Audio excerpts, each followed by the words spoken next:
விவசாயி, என்ஜினியர், அவங்க பசங்களுக்கு ஒரு best college. AAA college of engineering and technology, Sivakasi. Counselling code 4680. Call 9944046643. Arun XLO Ziva, an elite active retirement community in Mahabalipuram, Chennai. For apartments and luxury villas, call 7288 நேர்களே வணக்கம்.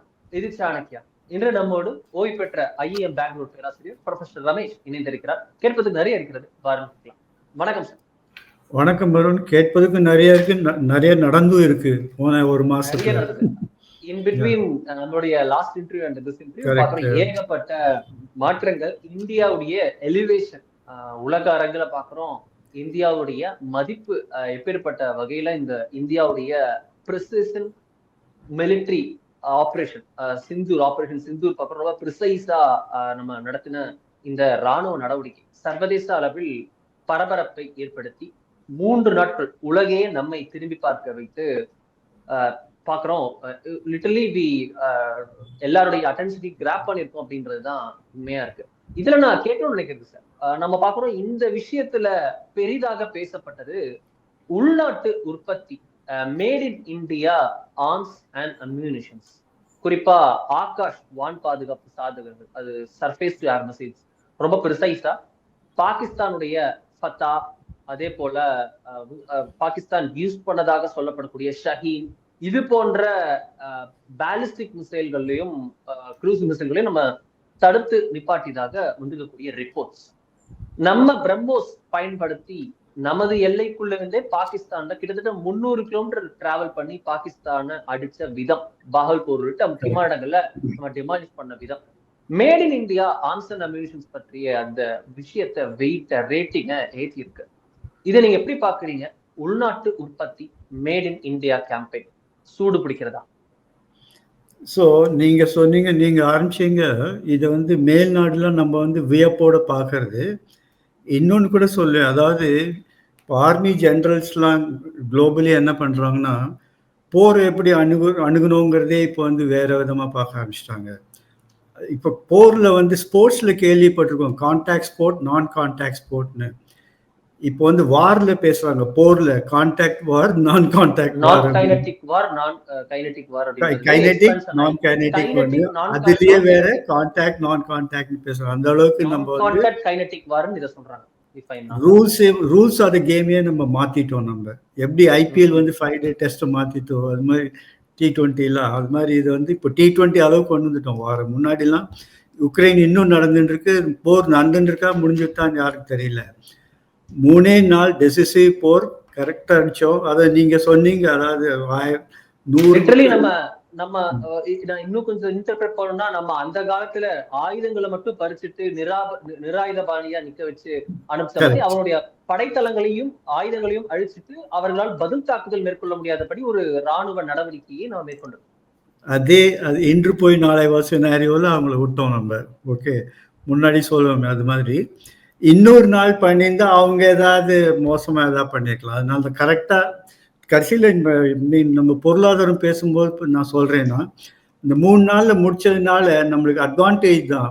இதே ஒரு வாரம் போயிருந்தா நம்மளுக்கு ஒரு எக்கனாமிக் இம்பாக்ட் இருந்துக்கலாம். இப்போ இந்த எக்கனாமிக் இம்பாக்ட் இல்லாம அந்த வார் நடந்துட்டு, மேக் இன் இந்தியான்னு வந்தீங்கன்னா நம்ம 30 சொல்ற மாதிரி இன்னொரு 30 இதுல நிறைய வேலை பண்ணிது. ஒன்று பப்ளிக் செக்டர், அதோட கான்ட்ரிபியூஷன் ரொம்ப சிக்னிஃபிகண்ட். HAL, BEL, DRDO, இதுகள், இஸ்ரோ, இவங்களோட கான்ட்ரிபியூஷன். பிரைவேட் செக்டர் அதே மாதிரி அடானி, டாடாஸ், இன்னும் அம்பானி, எதெல்லாம் நம்ம பிளேம் பண்ணியிருந்தோம் அதெல்லாம் கை கொடுத்தது இல்லை. ஓகே, பட் 3வது இன்னொன்று ரொம்ப முக்கியமாக சொல்லி, அதுதான் ஸ்டார்ட் அப்ஸ். ஓகே, நிறைய டெக்னாலஜி ஸ்டார்ட் அப்ஸ்லேருந்தும் வந்திருக்கு இப்போ. ஓகே, இன்ஃபேக்ட் இந்த வாரோட ஒரு மெயின் கெயின் என்ன பார்க்குறேன்னா, இப்போ இன்னும் நிறைய ஸ்டார்ட் அப்ஸ்லாம் வரும் பாருங்க. இப்போ IITs, IIScலாம் நல்லா இப்போ யோசிக்க ஆரம்பிச்சுடுவாங்க மக்கள்லாம். ஓகே, பிகாஸ் இப்போ நீங்க ஒரு S-400 இல்லை ஆகாஷ் தீனோ ஏதோ யோசிச்சிங்கன்னா, அது வெறும் இங்கேருந்து விடுற ஒரு மிசைல் மட்டும் கிடையாது. ஓகே, அதுல ஒரு இது இருக்கு, நேவிகேஷன் டெக்னாலஜி இருக்கிறதுல. ஓகே, GPS டெக்னாலஜி இருக்கு. ஓகே, அதுல நிறைய சாஃப்ட்வேர் இருக்கு, எலக்ட்ரானிக்ஸ் ஐட்டம்ஸ் இருக்கு நிறைய அதுல. ஓகே, ஸோ வெறும் ஒரு இன்ஸ்ட்ருமெண்ட், ட்ரோன் எடுத்துனா கூட ஒரு கேமராவை எடுத்துக்கோங்க, அதோட கேமரா எவ்வளோ ஷார்ப்பாக இருக்கணும். அது 100 கிலோமீட்டர் தாண்டி நம்மளுக்கு மெசேஜஸ் அனுப்பிச்சு. கம்யூனிகேஷன் எவ்வளோ ஷார்ப்பாக இருக்கணும். ஸோ அட்லீஸ்ட் ஒரு 10 டெக்னாலஜி இன்னும் கூடினா தான் அந்த மாதிரி ஒரு மிசைல் பண்ண முடியும். மிசைலில் இன்னும் 2 டசன் கூட இருக்கலாம். ஓகே, ஸோ ஒவ்வொன்றும் ஒரு மேனுஃபேக்சரராக பாருங்கள், ஒரு மேக் இன் இந்தியா இன்வெஸ்ட்மெண்ட்டாக பாருங்கள், இனிஷியேட்டிவ் பாருங்கள். ஸோ நம்ம ரொம்ப தூரம் வந்துட்டோம். முன்னாடி டேங்க் பண்ணுறதுக்கே நம்ம வந்து எவ்வளோ கஷ்டப்பட்டோம். 30 வருஷம் எடுத்துன்றதா எவ்வளோன்னு தெரில. விஜயந்தா டேங்க் அப்படின்னு பேசிகிட்டே இருப்பாங்க. இப்போ என்னென்னா டேங்க்கு கூட ரொம்ப அட்வான்ஸ் டெக்னாலஜி. இன்னொன்று என்ன சொன்னாங்கன்னா, ஒரு மேஜர் சொல்லின்னு இருந்தார், இந்த மிசைலோட ரேடியஸில், அதாவது எப்படி கணம் தப்புதுன்னு சொல்கிற மாதிரி, மேபி டயமீட்டரே ஒரு மீட்டர் தான் இருக்கும்னு நினைக்கிறேன். அதாவது இங்கேருந்து 100 கிலோமீட்டர் 200 கிலோமீட்டர் தாண்டி ஒரு டேங்க் மேலே பாம்பு விழுற மாதிரி பண்ணலாம். அந்த இதில் அடிச்சது வந்து ஹஃபீஸ் சைட்லாம் இந்த இடத்துல ஆல்மோஸ்ட் டிராயிங் ரூமில் போய் விழுந்திருக்கும்னு டார்கெட் பண்ணியிருக்கோம்னு நினைக்கிறேன் பாம்பு. ஸோ அந்த அளவுக்கு இன்னும் ப்ரெசிஷனும் இன்னொரு இம்பார்ட்டன்ட் திங் இந்த மேக் இன் இந்தியாவில் நம்ம அச்சீவ் பண்ணுது. பட் மோஸ்ட் இம்பார்ட்டன்ட் ஃபேக்டர் அப்படின்னு நீங்கள் பார்த்தீங்கன்னா, இது எல்லாமே ஃப்ராக்ஷன் ஆஃப் த காஸ்ட்டில் நம்ம பண்ணியிருப்போம். நம்ம அதாவது மற்ற நாடுக்கு $1 நம்மளுக்கு மேபி 40 சென்ட்ஸில் பண்ணியிருக்கலாம், நம்ம 50 சென்ட்ல இல்லை 25 சென்ட்ல கூட பண்ணியிருப்போம். அதனால தான் இப்போ என்ன ஆகுது, ரஷ்யா கூட சொல்லுது S-500 இங்கேயே பண்ணலாம், ஜாயிண்டாக பண்ணலாம் அப்படிங்கிறது இந்தியாவில். அதுக்கப்புறம் வாருக்கு அப்புறம் நிறைய நம்மளுக்கு எக்ஸ்போர்ட் டிமாண்ட் வந்திருக்கு இந்த இதுக்கு எல்லாத்துக்கும். அண்ட் மேக்ஸிமம் பார்ட்ஸ் இந்தியாவிலேயே பண்ணினது தான். நம்ம வெறும் அசம்பிள் பண்ணி, முன்னாடி கேள்விப்பட்டிருப்பீங்க SKD CKD அப்படிலாம். இப்போ அதெல்லாம் கிடையாது, இங்கே தான் அசம்பிள், இங்கே தான் மேனுஃபேக்சர். ஸோ இதெல்லாம் யோசிச்சு பார்த்தீங்கன்னா இது ரொம்ப பெரிய டெவலப்மெண்ட். இன்ஃபேக்ட் எனக்கு இதுவே ஆச்சரியமா இருந்தது. இஸ்ரேல் அவங்க டோம்னு பேசிட்டு இருக்கும்போது எனக்கு பொறாமையாக இருக்கும். இவங்க பாரு, ஒரு சின்ன கண்ட்ரி இது மாதிரி டோம்லாம் பண்ணி ப்ரொடெக்ட் பண்ணுறாங்க. ஒரு பாம்பு விழுந்திருந்தா கூட இஸ்ரேலுக்கு எவ்வளோ டேமேஜாக இருக்கும் பாரு, ஒரு மிசைல் விழுந்திருந்தா கூட. அப்போ நான் நினைப்பேன், இஸ்ரேல் ஓகே சின்ன கண்ட்ரி, நம்மகிட்ட ஒரு 4000 கிலோமீட்டர் பார்டர் இருக்கும் பாகிஸ்தானோட. பங்களாதேஷோடய நம்மளுக்கு 4000 கிலோமீட்டர் பார்டர் இருக்கு, அதோட அதிகம். ஓகே, ஸோ அப்படி இருக்கும்போது நம்ம எப்படி ப்ரொடெக்ட் பண்ணுவோம்னு நினச்சிருந்தேன். பிகாஸ் மிசைல் இந்த இடம் பார்த்தீங்கன்னா புஜ்லேயும் விழுந்தது, ஜெய்சல்மேர்லேயும் விழுந்தது, பஞ்சாப்லேயும் விழுந்தது, காஷ்மீர்லேயும் விழுந்தது, பாகிஸ்தான்லேருந்து. பட் எல்லா இடத்துலையும் தடுத்து நிறுத்தினோம். மிசைல் மட்டும் இல்லை, ஒரு சாதாரண ட்ரோன் கூட நம்ம கீழே விட விடல. ஓகே, மேலேயே அட்டாக் பண்ணி மேலேயே நம்ம நியூட்ரலைஸ் பண்ணியிருக்கோம். ஸோ அந்த அளவுக்கு நான் ஒருத்தட்ட சொல்லியிருந்தேன் விளையாட்டை, இந்த கிரிக்கெட்டில் பார்த்தீங்கன்னா வெறும் ஒரு 10 பவுலரை வச்சு நீங்கள் என்டையர் ஃபீல்டை கவர், 10 ஃபீல்ட்மேனை வச்சு என்டையர் ஃபீல்டை நாங்கள் கவர் பண்ணணும். நீங்கள் அது மாதிரி எப்படி பார்டரை கவர் பண்ணாங்க நினச்சி பார்த்தா எனக்கே வியப்பாக இருக்குது. ஈவன் இன்னும் நம்ம ஆல்மோஸ்ட் இஸ்ரேலுக்கு ஈக்குவலாக வந்துட்டோம்னு சொல்லலாம் இந்த டெக்னாலஜி. ஏன்னா இந்த காசால் ஹமாஸ் இந்த டெக்னாலஜியோட இவங்கள்ட்ட இன்னும் பெட்டர் டெக்னாலஜி இருந்தது பாகிஸ்தான்கிட்ட.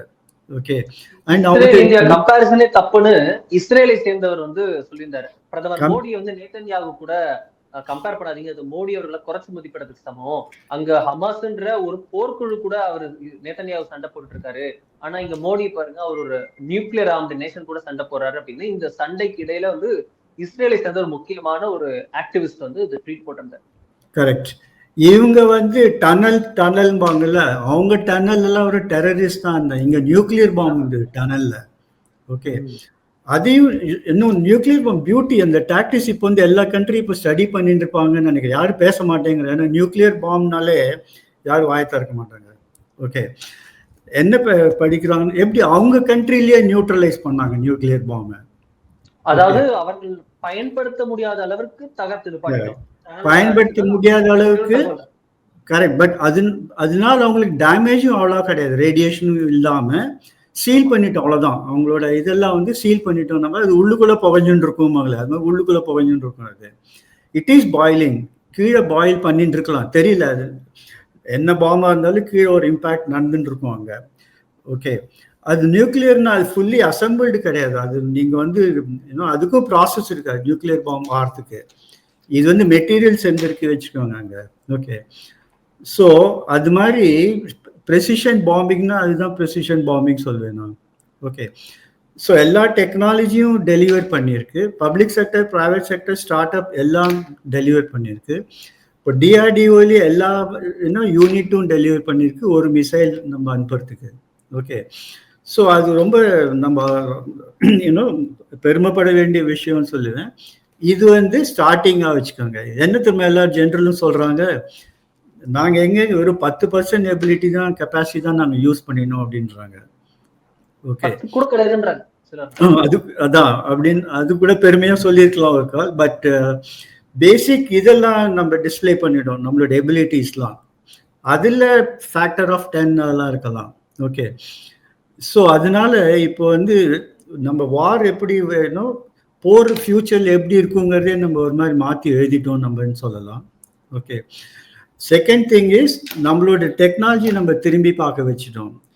டெக்னாலஜினா பிகாஸ் ஃபியூச்சரில் எப்படி இருக்க போகுது வார்லாம், missiles, anti missiles, anti aircraft and then drones, இதுதான் இருக்கும். ஸோ இதில் எல்லாமே நம்ம வந்து மேபி டாப் 3-4 கண்ட்ரீஸில் இருப்போம் நம்ம, யூனோ. அண்ட் நம்ம வந்து இப்போ மற்ற கண்ட்ரீஸ்லாம் ப்ரொடெக்டும் பண்ணலாம், எக்ஸ்போர்ட்டும் பண்ணலாம், அந்த அளவுக்கு இருக்கு நம்ம கெப்பாசிட்டி. இப்போ இது வந்து நான் வந்து கார்மெண்ட்ஸோ ஆட்டோமொபைலோ நம்ம பேசல, வெரி அட்வான்ஸ் டெக்னாலஜின்னு நம்ம பேசிட்டு இருக்கிறது இப்போ, இல்லையா? ஸோ இது ரியலி ஐ மீன் 3 நாள் உலகமே ஸ்தம்பித்துன்னு சொல்லலாம். யாரும் அவ்வளோ பேசவே இல்லையே யாரும். இப்போ பங்களாதேஷ்லேன்னு ஒன்றும் குரலே வரல. ஓகே, ஈவன் மிடில் ஈஸ்ட்லாம் ஒன்று கப்சப்னு பார்த்துருந்தாங்க எல்லாரும். தட்ஸ் நெக்ஸ்ட் என்ன நடக்கும்னு தெரியல. பியூட்டினோ டோட்டலி டாக்டிக்கல். அவங்களுக்கு தெரியும் ஏதாவது டெரரிஸ்ட் பாம்பு பண்ண போகிறாங்க அப்படின்ட்டு. பட் எந்த அளவுக்கு பண்ணுவாங்க, எவ்வளோ எஃபெக்ட் இருக்கும் ஒன்றுமே தெரியலையே அவங்களுக்கு, இல்லை? So it's really wonderful the whole planning, எப்படி அதை மெயின்டைன் பண்ணினாங்க. இன்ஃபேக்ட் டாக்டிக்ஸ் கூட எல்லாரும் இப்போ ஆர்மிலாம் படிக்க ஆரம்பிப்பாங்கன்னு நினைக்கிறேன். இவங்க எப்படி இவங்க வந்து பிளேஸ் பண்ணியிருப்பாங்க இவங்களோட ரிசோர்ஸஸ், ஆன்டி ஏர்கிராஃப்ட் கன்னோ, ஆன்டி ட்ரோன்ஸோ, ஆன்டி மிசைல்ஸோ த்ரூ அவுட் த பார்டர். நீங்கள் பாம்பே டு காஷ்மீர் பிளேஸ் பண்ணோம்ல. ஓகே, ஸோ அது மாதிரி இட்ஸ் கிரேட் பிளானிங் ஆல்சோ அதில். சார் இதுல குறிப்பா பார்க்கணும்னா பிரம்மோஸ் வந்து ஒரு ஃபோக்கஸ் பாயிண்ட் எடுக்குது. Akash SAM missiles, surface to air missiles அதுவும் எடுக்குது. பாக்குறோம் அர்மேனியா நாடு வந்து தன்னுடைய பாதுகாப்புக்கு அசர்பைஜானையும் டர்க்கியும் எதிர்கொண்டு கூடிய அர்மேனியா, அந்த நாடு வந்து நம்ம கிட்ட ஆகாஷையும் பிரம்மோஸையும் கேட்பதாக தகவல். இந்தோனேஷியா தொடங்கி சவுதி அரேபியா வரைக்கும் பிரம்மோஸ் கேட்பதாக தகவல். இந்தியாவுடைய இந்த உள்நாட்டு உற்பத்தி இதை வந்து பறைசாற்றுதான்ற ஒரு கேள்வி, ஒரு பெருமைமிகு சந்தோஷத்தோட ஒரு கேள்வியை கேட்கணும்னு நினைக்கிறேன். அது கூட சேர்ந்து இன்னொரு விஷயத்தையும் கேட்கணும்னு நினைக்கிறேன். சில ஆண்டுகள் முன்னாள் வரைக்கும் பாக்குறோம் நம்ம நாட்டினுடைய எதிர்கட்சிகளே மேக் இன் இந்தியாவை விமர்சிக்கிறோம், உள்நாட்டு உற்பத்தியை ஊக்குவிக்கிறேன்னு மோடி அவர்கள் சொல்கிறாரு, அதை விமர்சிக்கிறோம்னு கிளம்பி HAL விமர்சித்ததை பார்த்தோம், BEL விமர்சித்ததை பார்த்தோம். திரு ராகுல் காந்தி உட்பட ரஃபேலுக்கு கொடுக்கறதுக்கு ஏன் நீங்க தசால்ட்டுக்கு போடுங்க, இங்க HAL கொடுக்கலாம்ல அப்படின்ட்டு அவர் HAL பிளான்ட்டுக்கு வந்து பேசினதெல்லாம் கூட நம்ம பார்த்திருக்கோம். அப்படி இருக்க இப்ப அப்படியே நரேட்டிவ் மாறி இருக்கிறது. ஆனா இது போக வேண்டிய தூரம் இருக்குன்னு எல்லாருமே ஏத்துப்போம். இந்த வேகம் போதும்னு நினைக்கிறீங்களா, இன்னும் வரணும்னு எப்படி நினைக்கிறீங்க இந்த வேகத்தை? எங்கேருந்து எங்க வந்திருக்கோம்னு சொல்றேன். நம்ம 26/11 அருண் உங்களுக்கு ஞாபகம் இருந்ததுன்னா, புல்லட் ப்ரூஃப் ஜாக்கெட்னால புல்லட்டை ப்ரிவென்ட் பண்ண முடியல. அப்போ ஒரு கான்ட்ரவர்சி இருந்தது, உங்களுக்கு ஞாபகம் இருக்கா இல்லையான்னு தெரியல உங்களுக்கு அப்போ. ஓகே, ஸோ அந்த லெவல்ல இருந்து இன்ஃபேக்ட் புல்லட் ப்ரூஃப் ஜாக்கெட்டும் நம்ம இம்போர்ட் பண்ணினோம், புல்லட்ஸும் இம்போர்ட் பண்ணினோம் அப்போ. ஓகே, 26/11 டயத்துலலாம். ஓகே, ஐ மீன் 2014லேருந்து எப்படி இருந்ததுன்னா, நிறைய ஆஃபீஸர்ஸ் பேசியிருக்கேன், நம்ம வி ஆர் ஆல்மோஸ்ட் மிஷன் ரெடியாக இருப்பேன் எப்போதுமே. எப்போ எது வந்தாலும் இமீடியட்டாக மூவ் பண்ணுற மாதிரி நம்ம ரெடினஸ் இருந்தது மூமெண்ட்டில். ஓகே, டெக்னாலஜி பிரம்மோஸ்ன்னு நீங்கள் பார்த்தீங்கன்னா 2014லேருந்தே அவர் வந்து ஸ்பீடப் பண்ணிட்டார் அந்த எஃபர்ட்ஸ்லாம். ஓகே, அதே மாதிரி இன்ஃபேக்ட் ஃபஸ்ட்டு நம்ம நன்றி சொல்ல வேண்டியது மனோகர் பரிக்கருக்கு. ஓகே, அவர் வந்த அப்புறம் மேக்ஸிமம் பர்ச்சேசஸ்லாம் நடந்தது, ஒரு கரப்ஷன் சார்ஜ் கிடையாது. ரஃபேல் கூட யாரும் கோர்ட் கூட அது டிஸ்மிஸ் பண்ணிட்டது. ஓகே, பட் அப்போ ஸ்டார்ட் பண்ணினதெல்லாம் நிறைய டெக்னாலஜி இனோவேஷன்ஸ்லாம் இப்போ நம்ம பார்க்கலாம். அவர் ஸ்டார்ட் பண்ணிட்டதில் அப்புறம் எல்லாம் பாக்கி மந்திரிகள்லாம் கண்டினியூ பண்ணாங்க அது. ஓகே, ஏன்னா அவர் நல்லா மும்முரம் காமிச்சார் ப்ரொக்யூர்மெண்ட்டில். ஓகே, ஸோ அங்கேருந்து புல்லட் ப்ரூஃப் ஜாக்கெட்லேருந்து மிசைலை தடுக்கிற அளவுக்கு நம்ம வந்திருக்கோம். மிசைல் எங்கே விழுந்தாலும் இந்தியாவில் தடுக்கிற அளவுக்கு வந்திருக்கோம்னா பார்த்துக்கோங்க எவ்வளோ நம்ம டெக்னாலஜி இன்னும் ப்ரோக்ரஸ் ஆகிருக்கோன்னு. இன்னொன்று வந்து நிறையா இதில் வந்து இந்தியாவிலே பண்ணினது. நான் உங்களுக்கு சொன்னேன், முதல்ல R&D வேணும் எல்லா டெக்னாலஜியும், அப்புறம் சாம்பிள் பண்ணணும், அப்புறம் தான் ஃபைனல் ப்ராடக்ட் பண்ணி இது எல்லாமே அந்த சயின்டிஸ்ட்லாம் சொன்ன மாதிரி அன்டெஸ்டட் டெக்னாலஜி. இதெல்லாம் ஃபர்ஸ்ட் டைம் நம்ம டெக்னாலஜி டெஸ்ட் பண்ணுறோம், ஃபர்ஸ்ட் டைமே 100% சக்ஸஸ். ஓகே, இது நார்மலாக ஈவன் ஆர்டினரி சாஃப்ட்வேரில் கூட நடக்காது, நிறைய பக்ஸோட வரும். ஓகே, இமேஜின் இதுலலாம் பக்ஸ் இருந்துன்னா என்ன இருக்கும் அப்படின்ட்டு. ஓகே, அந்த அளவுக்கு உயிர்கள் பணைய வச்சிருப்போம், உயிர்கள் பணைய வச்சு டெக்னாலஜி, உயிர்கள் பணைய இன்னும் பயங்கர திடீர்னு வேற ஏதாவது இடத்துல விழுந்துட்டு வச்சுக்கோங்க, சிவிலியன்ஸ்ல அஃபெக்ட் ஆயிருக்கலாம்ல. அந்த அளவுக்கு ப்ரெசிஷன் வேண்டியது. அது அப்புறம் ஃபுல் வார் ஆயிருக்கும். சப்போஸ் நம்ம டெரரிஸ்ட் டார்கெட் பண்ணினோம், ஓகே, அதே மாதிரி ரன்வேஸ் டார்கெட் பண்ணினோம், பக்கத்துல எங்கேயாவது ஏர்போர்ட்ல விழுந்திருந்தா கூட ஒரு பெரிய ஃபுல் வார் ஆயிருக்கும். அது அவ்வளோ டோட்டல் கண்ட்ரோலோடு பண்ணிருக்கணும்னா அந்த அளவுக்கு பிரம்மோஸ் அந்த பாக்கி டெக்னாலஜிஸ்லாம் நம்ம அந்த அளவுக்கு ஷேப் பண்ணியிருக்கோம்னு அர்த்தம். ஓகே, ஸோ அங்கேன்னு பார்த்தா இப்போ மேக் இன் இண்டியாவும் இன்னொன்று கொடுத்தாங்க, ப்ரொடக்டிவிட்டி லிங்க் இன்சென்டிவ்ஸ், பிஎல்ஐன்னு. அதனாலையும் நான் கேள்விப்பட்டேன் இந்த மிசைல்ஸ்லாம் நிறையா பண்ண முடிஞ்சது, ப்ரைவேட் செக்டர்ஸ்க்கும் அது ஒரு இன்சென்டிவாக அமைஞ்சது அது. ஓகே, ஸோ இது இன்ஃபேக்ட் நான் வந்து இஸ்ரேல் டெக்னாலஜி தான் படிச்சிருக்கேன். நான் இன்ஃபேக்ட் என்னோட கிளாஸில் அந்த கேஸ் கூட ஒன்று நடத்துவேன். ரஃபேல்னு ஒரு கம்பெனி இருக்காங்க யூஎஸ்ல, அவங்க வந்து இப்போ ஆர்மியிலே இருக்கிறவங்க கூட இப்போ டிஆர்டியில் இருக்காங்க வச்சுக்காங்க, அவங்க கூட அந்த ஒரு இன்னும் ஜாயிண்ட் வெஞ்சர் மாதிரி அதில் ஜாயின் பண்ணி ஒரு டெக்னாலஜி இனோவேட் பண்ணி அவங்க செட்டப் பண்ணலாம், அது மாதிரி ஒரு ப்ரோக்ராமோட வந்தாங்க. இப்போ கவர்மெண்ட்டும் ப்ரைவேட் செக்டரும் கொலாபரேஷன் இல்லை வச்சுக்கோங்க, இந்த அளவுக்கு ஸ்பீடில் வந்திருக்காது. ஓகே, இப்போ என்ன பண்ணுறாங்க, இப்போ இன்ஃபேக்ட் இந்த இது முடிஞ்ச உடனே யோகிஜி என்ன பண்ணார், இன்னொரு ஃபேக்ட்ரி அங்கே ஆரம்பிக்கிறார், இனாகிரேஷன். பார்த்தீங்களா, இந்த ராஜ்நாத் சிங் அங்கே போனார், யோகி யூபியில் நடந்தது, பட் பிரம்மோஸ்க்கு இன்னொரு ஃபேக்ட்ரி தொடங்குறாங்க. ஓகே, ஸோ இதோட முடியல. இன்ஃபேக்ட் இப்போ என்ன பண்ண போகிறாங்கன்னா, அதனால நம்மளுக்கு காஸ்ட் இன்னும் குறையும், எக்ஸ்போர்ட் பண்ண போகிறோம். ஸோ அந்த எக்ஸ்போர்ட்லேயே நம்மளோட டிஃபென்ஸ் பட்ஜெட் மீட் பண்ணுற மாதிரி ஆகிடும் பாருங்க ஒரு 10 இயர்ஸில். அந்த அளவுக்கு எக்ஸ்போர்ட் பொட்டென்ஷியல் இருக்குது. இதெல்லாம் ஏன்னா 2 விஷயம், நம்மளுக்கு டெக்னாலஜியில் நம்ம எப்போவுமே ஃபோர் ஃப்ரண்ட்டில் இருந்திருக்கோம். ரெண்டாவது நம்மளுக்கு மேனுஃபேக்சரிங் கெப்பாசிட்டி, இதோட மெயின் எம்ஃபசிஸ் எதனால் நம்ம முடிஞ்சது. அருண் நீங்கள் நம்ப மாட்டீங்க, ஒரு 30 வருஷம் முன்னாடி 40 வருஷம் முன்னாடி இந்தியாவில் ஒரு ஃபோர்ஜிங் கெப்பாசிட்டி கூட கிடையாது. ஃபோர்ஜிங் காஸ்டிங் கூட ரொம்ப போராக இருக்கும் நம்ம கண்ட்ரியில். அங்கேருந்து இப்போ பாரத் ஃபோர்ஜ் கல்யாணி எஸ்பெஷலி ரீசெண்டாக ஒரு இன்டர்வியூவில் வந்து நாங்கள் வந்து பிளேனுக்கு இன்ஜின் பண்ண விரும்புகிறோம், நம்மளால பண்ண முடியும் இந்தியாவில் அப்படின்னு சொல்கிறாரு அவர். ஓகே, ஸோ பாரத் ஃபோர்ஜ் ஆரம்பிச்சு, ஓகே, இந்த சின்ன சின்ன ஆட்டோமொபைல் ஃபோர்ஜிங், 2 வீலர் ஃபோர்ஜிங்லாம் பண்ணி இப்போ நாங்கள் வந்து ஏர்பிளைன் இன்ஜின் நாங்கள் பண்ண விரும்புகிறோம் அப்படிங்கிறார். ஸோ அந்த அளவுக்கு இதெல்லாம் வந்து ஒரு ஆர்டினரி ப்ரோக்ரஸ் கிடையாது. பிகாஸ் ஒரு ஏரியாலேருந்து நீங்கள் மூவ் பண்ணும்போது ஒரு ஹை ப்ரெசிஷன் பக்கம் போகிறீங்க நீங்கள். Okay, high precision and advance technology, இதுதான் நம்மளோட இப்போது மெயின் அச்சீவ்மெண்ட்டு. ஓகே, ஒன்ஸ் நீங்கள் டிஃபென்ஸில் எஸ்டாப்ளிஷ் பண்ணிட்டீங்க வச்சுக்கோங்க, நாளைக்கு நீங்கள் ஈவன் ரெஃப்ரிஜிரேட்டர் ஊற்றிட்டு போகலாம், ஆட்டோமொபைல் ஊற்றிட்டு போயிடலாம் அந்த டெக்னாலஜி வச்சுட்டு. ஓகே, அது நாசாலாம் அப்படி தானே பண்ணுது, ஸ்பேஸ் டெக்னாலஜி வச்சுன்னு எவ்வளோ டெக்னாலஜிலாம் வந்து ஈவன் ஹோம் அப்ளையன்சஸ்லேருந்து ஈவன் ஆர்டினரி இன்ஜினியரிங்லேருந்து நிறைய அட்வான்டேஜஸ் இருந்ததுனால இன்னும். ஸோ நம்ம வந்து ஹை அண்ட் டெக்னாலஜிக்கு வந்துட்டோம், அதுலேயே நம்ம இன்னும் எது வேணாலும் நம்ம இப்போ டெவலப் பண்ணலாம், மேனுஃபேக்சரிங் பண்ணலாம். அண்ட் இவங்க கரெக்டாக ஒரு டயத்துக்கு ஒரு பாலிசியோடு வந்திருந்தாங்க. ஒரு 10 இயர்ஸ் முன்னாடி இது ஆரம்பிச்சிருக்கல வச்சுக்கோங்க, நம்மளும் சரியான அடி வாங்கியிருப்போம். இந்த வாரில் நிறைய அடி வாங்கியிருப்போம். ஏன்னா அவங்கள்ட்டையும் கெப்பாசிட்டி இருந்தது, அவங்கள்ட்ட கெப்பாசிட்டி இல்லைன்னு இல்லையே. இன்னும் ஹை அட்வான்ஸ் டெக்னாலஜி பிளேன்ஸ் இருந்தது, மிசைல்ஸ் இருந்தது, ஆன்டி மிசைல்ஸ் இருந்தது அவங்களுக்கு. ஓகே, நம்ம எப்படி அதெல்லாம் நியூட்ரலைஸ் பண்ணோம், அந்த அளவுக்கு நம்மளுக்கு. சரி, ஆல்வேஸ் ஒன்று ஞாபகம் வச்சுக்கோங்க, காம்படிஷன் வச்சுருந்தா you have to be one up on the competitor. அவன் 4G லெவலில் இருந்தால் நீங்கள் 5G லெவலில் இருக்கணும். அவன் 4Gயில் இருக்கும்போது 3G லெவலில் இருந்தீங்க வச்சுக்கோங்க. லாஸ்ட் டைம் அபிநந்தன் போது அதான் ஆச்சுப்பா, அவர் வந்து மிக் 21ல போய் F-60 வீழ்த்திட்டு அவரும் அந்த பக்கம் போய் விழுந்தாரு. இப்போ வீட்டுக்கு திரும்பி வரலாம், அது மாதிரி இருக்கு நம்மள்ட்ட. பட் நீங்க 3G வச்சு 4G பாகிஸ்தானுக்குள்ள போகாமையே பாகிஸ்தானுக்குள்ள டீப் இன்சைட் 300 கிலோமீட்டர் அடிச்சிருக்கும். கரெக்ட், இதெல்லாம் air fired missiles, some of them were air fired missiles. அதுக்கு எவ்வளோ ப்ரிசிஷன் வேணும் பார்த்துக்கோங்க, அது மாதிரி பண்ணணும்னா. அண்ட் ஹோமிங் டிவைசஸ் நிறைய தேவை.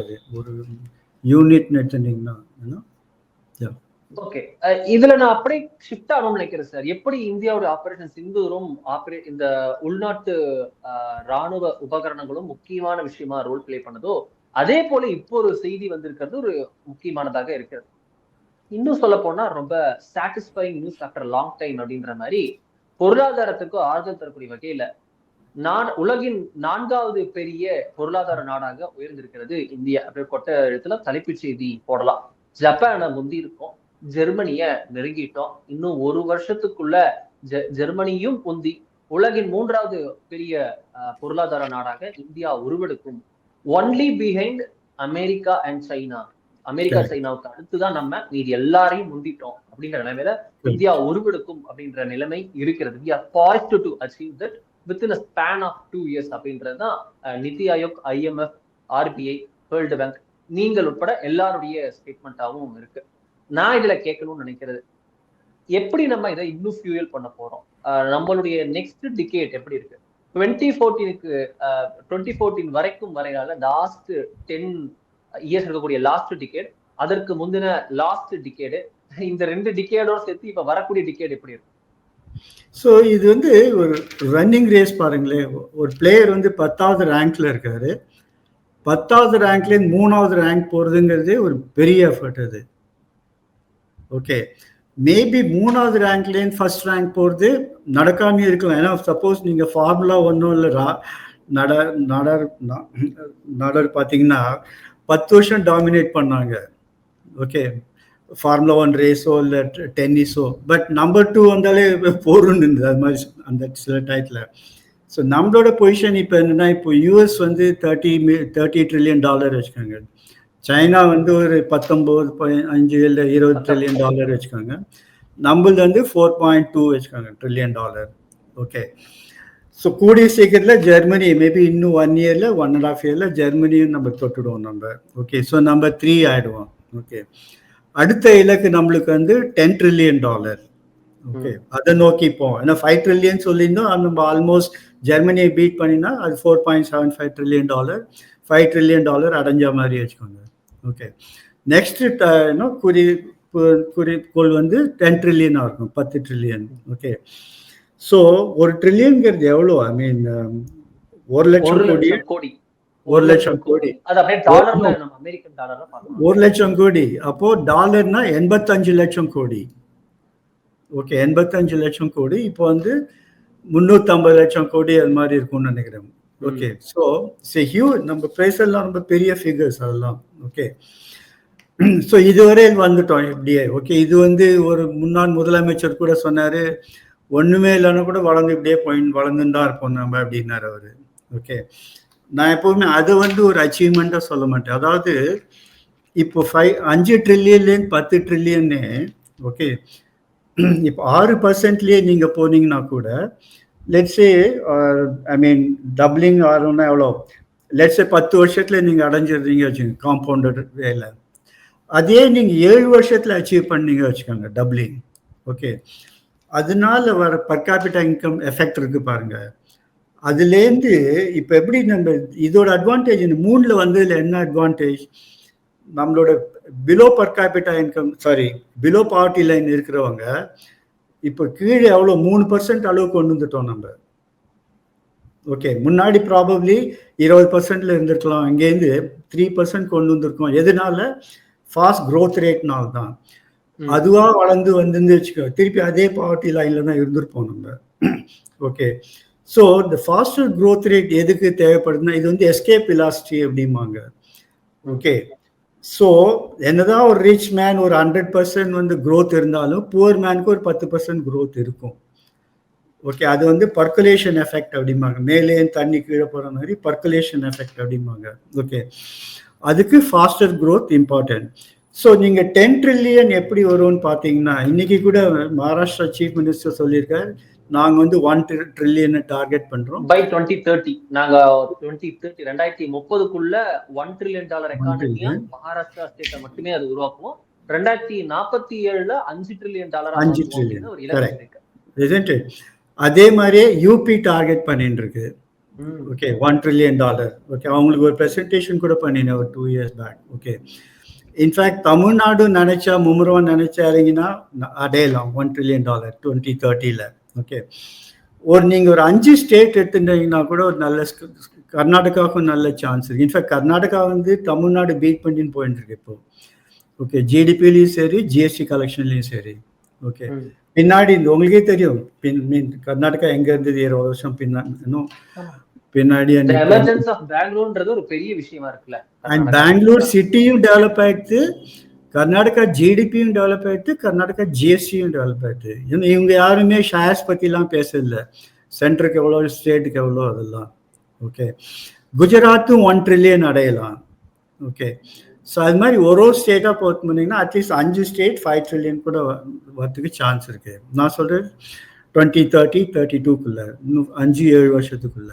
ஓகே, அதே மாதிரி லெட்ஸ் ஒரு 5 செக்டர்ஸ் எடுத்துட்டா கூட நீங்கள் software, okay, automobile and engineering, அப்புறம் டிஃபென்ஸில் வந்து $500 billion கூட வரலாம். ஓகே, ஜெம்ஸ் அண்ட் ஜுவல்லரிஸ் இப்போ இன்ஃபேக்ட் டேரிஃப் வரும்போது அது பார்த்துருந்தேன். ஜெம்ஸ் அண்ட் ஜுவல்லரிஸ் ஆல்சோ நம்ம வந்து ஒரு பெரிய எக்ஸ்போர்ட்டர் நம்ம. ஓகே, அண்ட் மேனுஃபேக்சரர் அது வேல்யூ மார்ஜின் கம்மி பட் டேர்ன் ஓவர் நிறையா இல்லை. ஓகே, ஜெம்ஸ் அண்ட் ஜுவல்லரிஸ் பார்த்தீங்கன்னா ஃபார்மசூட்டிக்கல் இண்டஸ்ட்ரி எடுத்துட்டிங்கன்னா ஆஃப்டர் கோவிடுக்கு அப்புறம் நம்ம வந்து ஃபாஸ்ட்டாக ஒரு ஹப் மாதிரி ஆகிட்டுருக்கோம் இப்போ, குளோபல் ஹப் இப்போ. ஓகே, ஃபார்மசூட்டிக்கல் இண்டஸ்ட்ரி பார்த்தீங்கன்னா. ஓகே, ஸோ அது மாதிரி ஒரு 4-5 இண்டஸ்ட்ரி ஃபோக்கஸ் பண்ணினீங்கன்னா கூட ஓகே அதுலேயும் ஒரு $5 trillion வரலாம். ஸோ ஐம் நாட் சே அதையும் அந்த 5 இந்த 5 கூட்டல. ஏன்னா இதே இந்த இண்டஸ்ட்ரீஸ்லாம் வந்து கர்நாடகாவில் இருக்குது, மகாராஷ்டிரா இருக்குது, அதெல்லாம் இருக்குது. பட் இதெல்லாம் கூட்டினா ஒரு 10 trillion ஈஸியாக வரதுக்கு சான்ஸ் இருக்குது. 10 trillion ஒரே பாயிண்ட் முடிச்சிரு. இந்த 10 trillion வந்தது வச்சுக்கோங்க, இப்போ இருக்கிற நம்ம ஆர்மி ஸ்ட்ரென்த்தையும் 10 trillion 145 கோடி மக்களையும் வச்சுன்னு பேசினார் வச்சுக்கோங்க மோடி, அது ஒரு டிஃப்ரெண்ட் லெவலில் இருக்கும். அப்போ வந்து சேம் டேபிள் தான், ட்ரம்ப்பாக இருக்கட்டும், ஷியாக இருக்கட்டும், மோடியாக இருக்கட்டும், அப்போ ஒரே லெவலில் தான் பேசுவாங்க. புரியுதுல? அதே 145 கோடி வச்சுன்னு வெறும் $4 trillion பேசுனீங்க வச்சுக்கோங்க, உங்களுக்கு 20% மதிப்பு தான் இருக்கும். பிகாஸ் அவங்க 5 மடங்கு, இன்னொருத்தர் 6 மடங்கு, அது மாதிரி இருக்கு நம்மளோட ஜிடிபிலேருந்து. ஒருத்தர் 4 மடங்கு, இன்னொருத்தர் 6 மடங்கு. ஓகே, ஸோ உங்களுக்கு ஸ்ட்ரென்த் வச்சுன்னு உங்களால் மசில்ஸ் எவ்வளோ ஃப்ளெக்ஸ் பண்ண முடியும்னு இருக்கு. ஓகே, இதே மோடி ஒரு $10 trillion இருந்தது வச்சுக்கோங்க இப்போ. ஓகே, இவங்கெல்லாம் சொல்கிறாங்களோ அவர் ட்வீட் போட்டுட்டாரு, ஓகே, இவர் எது சொல்லிட்டாரு, யாருமே நம்மளை சப்போர்ட் பண்ணல, அந்த பிரச்சனையெல்லாம் இருந்திருக்காது. Okay, so that is the point. நீங்கள் என்ன கேள்வி கேட்க வந்தீங்க? நீங்கள் எதுவும் கேட்க வந்தீங்க சார்? நீங்கள் முடிச்சிடலாம் சார், நீங்கள் அந்த உங்கள் கருத்தை சொல்லிடலாம் சார். யா, சரி, முன்னாடி எப்படி இருந்ததுன்னா வெறும் பொலிட்டிக்கல் பவருக்கு ஆர்மி மட்டும் இருந்தால் போஇருந்தது. அப்புறம் வந்து டெக்னாலஜி தேவைப்படுது, அப்புறம் ஜிடிபியும் தேவைப்படுது. ஓகே, இது 3 சேர்ந்தால் தான் ஒரு எக்கனாமிக் பவரை செயல்பட முடியும்.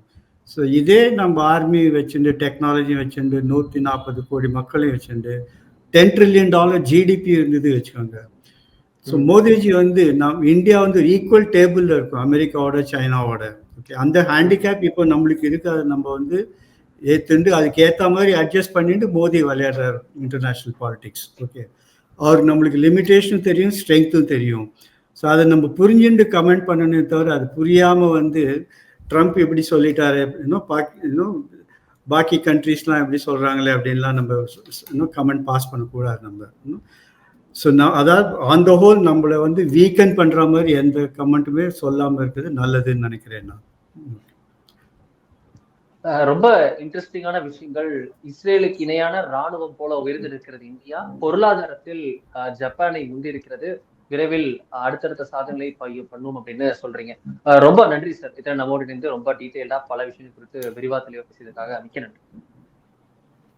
நன்றி. நன்றி அருண்.